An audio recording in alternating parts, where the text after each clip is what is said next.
जय सिया राम दोस्तों, सभी को मेरा नमस्ते प्रणाम पैलाग।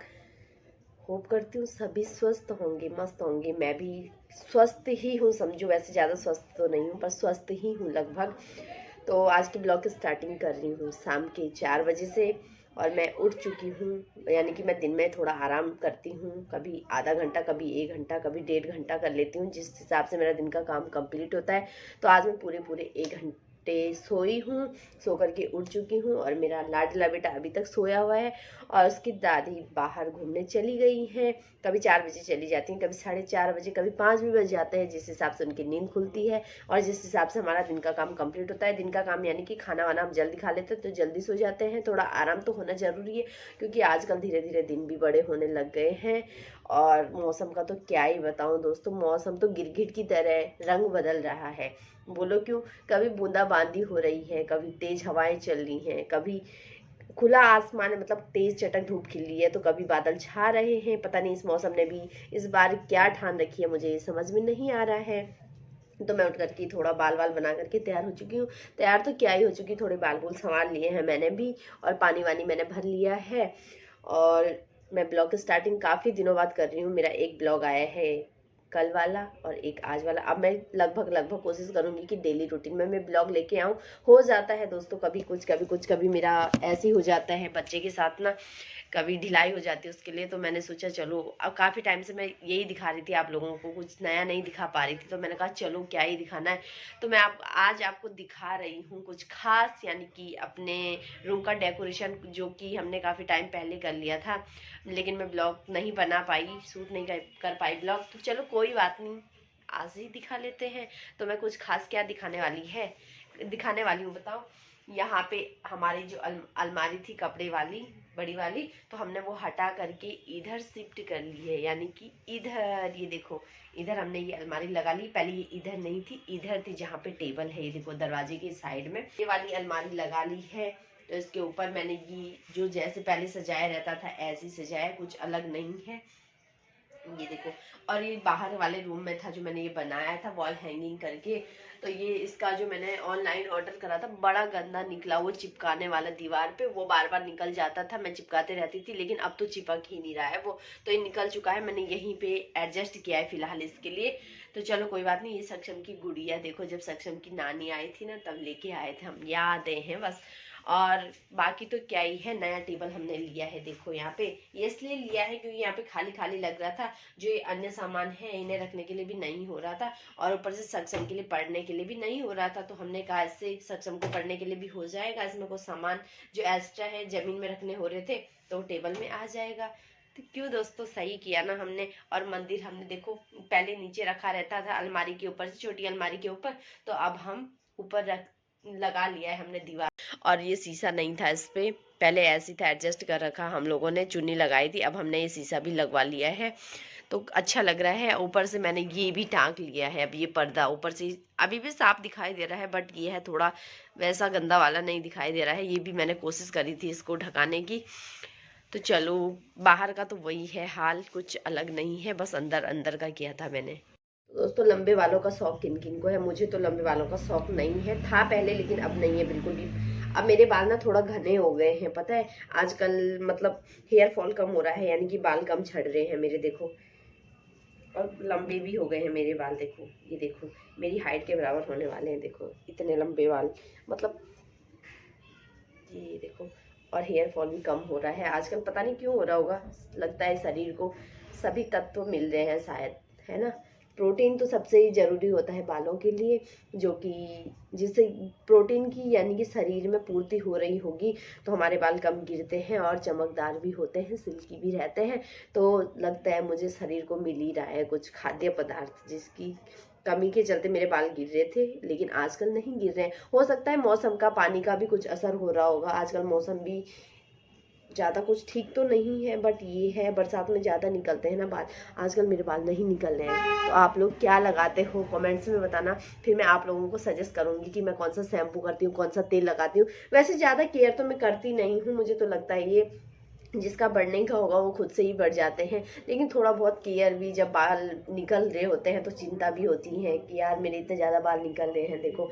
और मेरे बाल बहुत जल्दी बढ़ जाते हैं, ऐसे मेरे सास के साथ भी होता है, या फिर हमारे खान पान का, हमारे रूटीन का सही रहता होगा। मेरी सास के बाल मैंने पिछले साल काटे थे, इतने छोटे करे थे कि वो रबड़ में ही नहीं आ रहे थे, मतलब बांधे नहीं जा रहे थे। और इस बार उनकी गूंथने वाली चोटियां बनने लग गई है, तो मैं जा रही हूँ उनके बाल बांधने के लिए, क्योंकि मैं ही कंघी करती हूँ, खुद से तो नहीं कर पाती है। तो आप लोगों को जरूर दिखाऊंगी कि कितने लंबे उनके बाल हो चुके हैं, तो देखिएगा आप लोग भी, ठीक है। तो दोस्तों इतने लंबे बाल हो चुके हैं फाइनली, देखो, और काफ़ी घने भी हैं, अभी तक सफ़ेद भी नहीं हुए हैं, ये देखो। अब चोटी भी बनने लग गई है, देखो, ये मैंने चोटी बना करके तैयार कर ली है, इतनी बड़ी चोटी बनने लग गई है, देखो। ये सक्षम का दोस्त आरब खेलने आया हुआ है, वो आया, उसने कहा आंटी सक्षम है, तो मैंने कहा हाँ है। ये इतनी जल्दी उठा ना आरब का नाम सुन करके, मैंने कहा आरब अंदर आ जाओ, तो इतनी जल्दी उठा। मैं इसे इतनी देर से उठा रही थी, ये उठा नहीं, देखना, ये है, ये देखो, ये आरब का नाम सुना, बस यूं चुटकी में उठ गया है, देखो। जा रहे हो? आरब आया था आपको बोलने, बोला था सक्षम को बोलो खेलने आ जाओ, जाओगे? हैं? है? पढ़ाई नहीं करोगे? कब? अभी लिखोगे कब? तो दोस्तों मैं आज एक मुद्दे पे बात छेड़ूंगी। वैसे मैंने कभी ऐसे राजनीतिक से जुड़े मुद्दों पर बात नहीं की, बट ये कोई राजनीतिक से जुड़ा मुद्दा मुझे नहीं लगता है। काफी टाइम पहले हमारे उत्तराखंड में अंकिता भंडारी हत्याकांड हुआ था। समय बीत चुका है, लेकिन उस माँ के घाव नहीं भरे हैं, नहीं मिटे हैं। एक माँ कैसे अपनी बेटी को भूल सकती है, जिसने 9 महीने उसे पेट में रखा, उसके बाद उसका लालन पालन करके 18-20 वर्ष का बना करके वो कहीं जॉब करने चली जाती है, और उसके साथ इतनी बड़ी घटना हो जाती है, जो कि एक माँ के लिए अविस्मरणीय पल है। वो कभी भूल नहीं सकती उन पलों को, और वो ऐसे भटक रही है न्याय की गुहार के लिए, कभी श्रीनगर की सड़कों में, कभी देहरादून में धरने दे करके कि हमें न्याय मिलेगा, इस आस में भटक रही हैं। और उनका साथ जो दे रहे थे आशुतोष नेगी, जो जिन्होंने इस प्रकरण में, इस हत्याकांड के प्रकरण में उनका स्टार्टिंग से साथ दिया था, और आज भी वो साथ दे रहे थे। तो आज क्या हो जाता है, पौड़ी पुलिस उन्हें गिरफ्तार कर लेती है, हिरासत में ले लेती है। वो क्यों? क्योंकि वो न्याय के लिए लड़ रहे हैं, एक बेटी के लिए लड़ रहे हैं। बात केवल अंकिता की नहीं है, यहाँ तो कितनी अंकिताएं चली गई हैं और कितनी तैयार बैठी हैं। अभी ऐसे लोग बैठे हैं, ऐसी तानाशाह सरकार, मैं तो तानाशाह सरकार ही कहूँगी, चाहे वो बीजेपी की हो, चाहे कांग्रेस की हो, वो चाहे किसी भी पार्टी से बिलोंग करती हो, वो मैं तो नहीं रखता है। यहाँ पे न्याय की बात करी जा रही है। अगर हमें न्याय नहीं मिलता है तो ये कैसी सरकार है, कैसे राज्य में हम रह रहे हैं? तब से इतना समय बीत चुका है और उन्हें न्याय नहीं मिल रहा है, इतना भटक रहे हैं वो लोग न्याय के लिए। तो न्याय, मैं सीएम से यानी कि उत्तराखंड सरकार से यही विनती करूंगी कि प्लीज अंकिता की माँ के लिए न्याय दे दीजिएगा आप लोग। कब तक भटकती रहेंगी वो? एक बेटी है उनकी, उन्होंने पाला है, पोसा है, कैसे करके पाला है। तो ये केवल अंकिता की बात नहीं है, ऐसी तमाम कितनी अंकिताएं हैं। ये सभी बेटियों की सुरक्षा की बात है, इसलिए मैं इस पे बात कर रही हूँ, उसमें से मैं भी हूँ। सभी के लिए सुरक्षा जरूरी है। हमारे देश में कितनी सारी तमाम योजनाएं चलती हैं बेटियों के लिए। बेटी पढ़ाओ बेटी बचाओ अभियान चला हुआ है, बेटी के पीछे कितना खर्चा कर रही है सरकार। कहाँ बेटी को बचा रहे हो आप लोग? मुझे तो कहीं भी नहीं लगता है कि आप लोग बेटी को बचा रहे हैं। इसी तरीके से आप लोग बेटियों के साथ ऐसा हो रहा है, उसके साथ होने के बाद न्याय भी नहीं मिल रहा है। तो ये तो हिटलर साइज सरकार है हमारी, तो धामी सरकार, प्लीज कुछ कीजिएगा, आप लोग न्याय दे दीजिएगा प्लीज अंकिता की माँ के लिए। एक बेटी के अस्तित्व का सवाल है। ऐसा उत्तराखंड नहीं चाहते हैं हम युवा लोग, हम चाहते हैं वहाँ पे स्वतंत्र रहे एक बेटी, माँ, बहन जो भी हैं, सभी को स्वतंत्रता की सांस लेने दीजिएगा आप लोग। ऐसे हमारी बेटियां आज़ाद नहीं हो पाएंगी। नहीं पढ़ लिख के क्या कर लेंगी वो? अंकिता ने भी तो पढ़ा था, उसने क्या पढ़ा नहीं था? पढ़ने के बाद आदमी यही सोचता है कि घर परिवार चलाने के लिए, 2 रोटी कमाने के लिए, माँ बाप का सहारा बनने के लिए उन्हें बाहर जाना ही पड़ता है। कहीं कंपनियों में जॉब करना पड़ता है, कहीं रिजॉर्टों में जॉब करना पड़ता है, कहीं गंदी घिनौनी हरकत करने वाले, मैं तो उन्हें जानवर से कम नहीं कहूंगी। क्या ही बोलूं उनके लिए, जितना बोलूं उतना कम है। ऐसे मेरे पास शब्द भी नहीं है कुछ बोलूं। लेकिन मैं यही चाहती हूँ उत्तराखंड सरकार से। तो इसमें है मंडुए का आटा। मंडुए को हिंदी भाषा में रागी भी कहते हैं, तो रागी का आटा है। हमारे पहाड़ों में मंडुआ कहते हैं इसे। तो ये मम्मी लेके आई थी इस कट्टे में, कुछ तो मैंने बांट दिया है। हमने भी काफ़ी सर्दी भर ये मंडुए का आटा खाया आटे में मिला करके। और ये मैं दीदी को दे रही हूँ, अनु दीदी को, क्योंकि डॉक्टर ने उन्हें शुगर की दिक्कत बताई, शुगर की प्रॉब्लम बताई है।